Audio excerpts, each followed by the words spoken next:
بسم اللہ الرحمن الرحیم نحمده ونصلی ونسلم علی رسولہ الکریم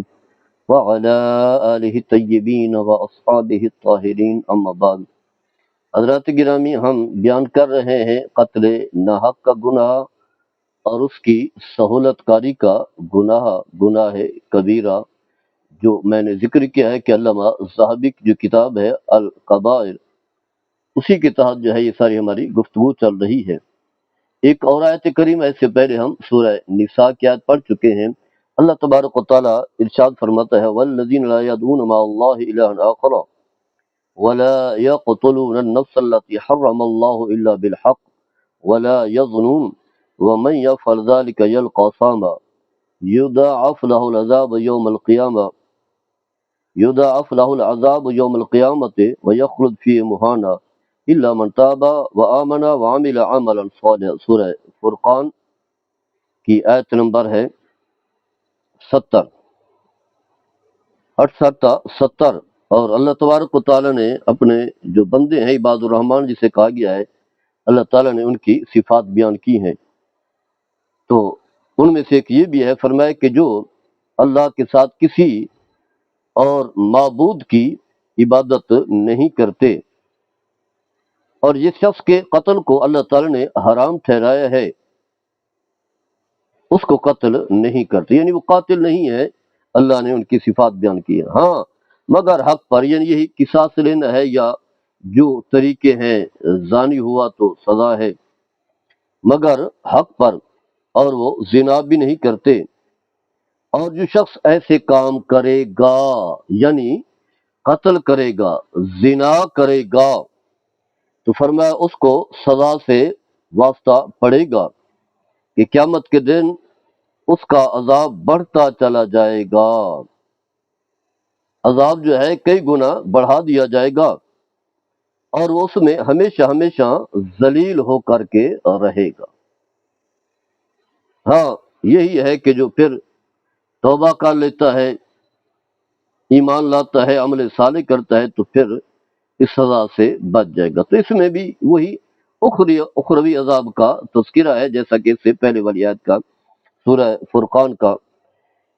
میں بیان کر چکے ہیں پہلے بھی۔ یہ بھی ایک اور مقام پر فرمایا من اجل ذلك كتبنا على بني اسرائيل انه من قتل نفسا بغير نفس او فساد في الارض فكانما قتل الناس جميعا ومن احياها فكانما احيا الناس جميعا۔ سورہ مائدہ ہے، آیت نمبر 32 ہے۔ فرمایا اسی وجہ سے ہم نے بنی اسرائیل پر لکھ دیا، یعنی جب حابیل نے حابیل کو قتل کیا، پہلا قتل تھا، قتل ناحق تھا، بلا وجہ بھائی کو قتل کر دیا، تو اللہ نے پھر بتایا کہ ہم نے اسی وجہ سے لکھ دیا کہ جو شخص کسی شخص کو جو ہے بلا وجہ، بلا معاوضہ دوسرے شخص کے یا بغیر کسی فساد کے جو زمین میں اس سے پھیلا ہو، قتل کر ڈالے، یعنی بلا وجہ قتل کرتا ہے، نہ تو بغیر جان کے بدلے میں جان بھی نہیں ہے، یا اسی طرح جو اس نے زمین میں فساد بھی نہیں پھیلایا، بلا وجہ جو ہے فرمایا کہ جو کسی کو قتل کر ڈالے، تو گویا کہ اس نے ایک انسان کا قتل نہیں کیا، اور یہاں کوئی تخصیص نہیں ہے، امیر ہے، غریب ہے، کالا ہے، گورا ہے، عربی ہے، اجمی ہے، کسی غریب ملک میں رہتا ہے، یورپ کا رہائشی ہے، امریکہ کا رہائشی ہے، کوئی بھی ہے۔ تو فرمایا جو ایک جان کو مارتا ہے، قتل کرتا ہے،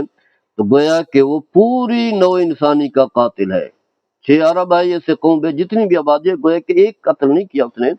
پورے 6 ارب جو ہے قتل کیے، کیونکہ اس نے گناہ کی بنیاد رکھ دی، قتل کی بنیاد رکھ دیا، پھر ایک ہوا، پھر 2 ہوگا، پھر 3 ہوگا، ایسے چلتے چلتے جو ہے لاکھوں قتل ہو رہے ہیں۔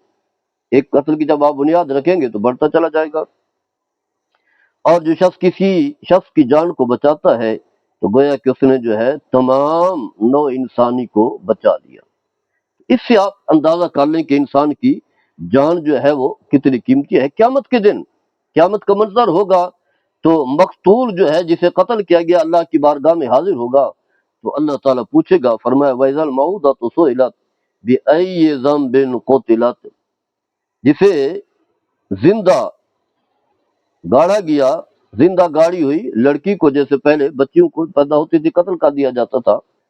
تو فرمایا کہ جب اسے لایا جائے گا، اسے پوچھا جائے گا کہ کس گناہ کی وجہ سے تمہیں قتل کیا گیا۔ یعنی جو بھی مقتول ہوتا ہے، قتل ہوتا ہے، چاہے وہ ہو ناحق بچیوں کا قتل کرنا یا کسی بھی کو ناحق طریقے سے قتل کرنا، قیامت کے دن اسے لایا جائے گا اور پوچھا جائے گا کہ تم نے کون سا جرم کیا تھا جس کی وجہ سے اس قاتل نے، فلاں فلاں قاتل نے تمہیں قتل کیا تھا۔ تو اس سے بھی آپ اندازہ کر سکتے ہیں۔ ایک حدیث پاک میں آتا ہے،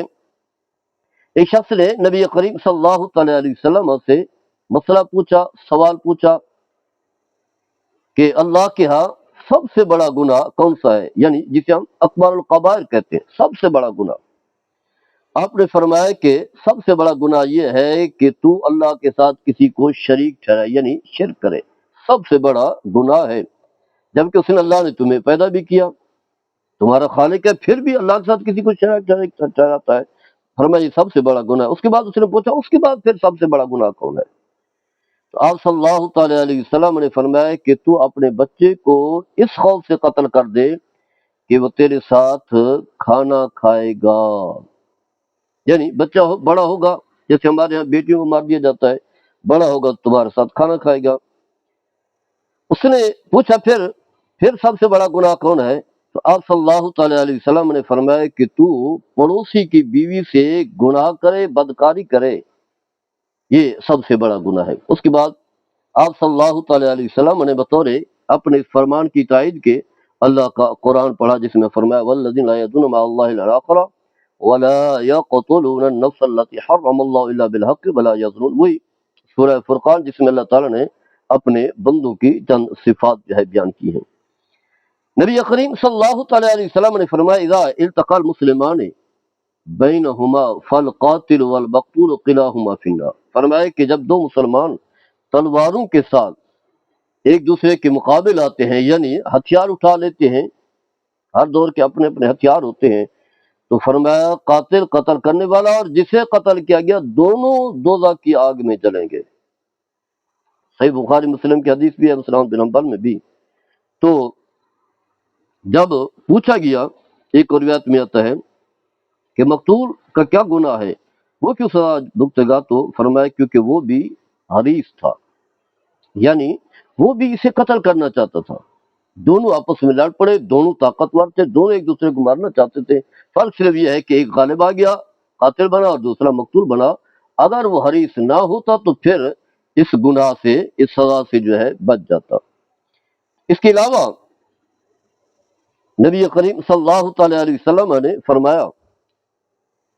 یعنی یہ جو آپ نے خطبہ حجۃ الوداع ارشاد فرمایا، تو آپ نے فرمایا لا ترجعوا بعدی کفارا یضرب بعضکم رقاب بعض، بخاری مسلم کی حدیث ہے، فرمایا کہ میرے بعد کفر کی طرف نہ پلٹ جانا، کفر اختیار نہ لینا۔ اللہ تعالیٰ نے آپ کو، تم لوگوں کو اسلام کی توفیق دی ہے، تو پھر کفر کی طرف نہ جانا کہ بعض تم میں سے بعض کی گردنیں جو ہے کاٹنے لگ جائیں، قتل کرنے لگ جائیں۔ اس کے بعد آپ صلی اللہ تعالی علیہ وسلم نے یہ بھی فرمایا لا یزال العبد فی فسحۃ من دینہ ما لم یصب دما حراما، مستدرک علی الصحیحین میں یہ حدیث موجود ہے۔ فرمایا کہ بندہ جو ہے ہمیشہ دین کے بارے میں فراخی میں، وسعت میں، اللہ کی رحمت میں رہتا ہے، جب تک کہ کسی کا ناحق خون نہ بہائے۔ اسے آپ سمجھ سکتے ہیں قتل ناحق کا کیا گناہ ہے۔ ایک حدیث پاک میں آتا ہے، نبی کریم صلی اللہ تعالی علیہ وسلم نے فرمایا کہ قیامت کے دن جب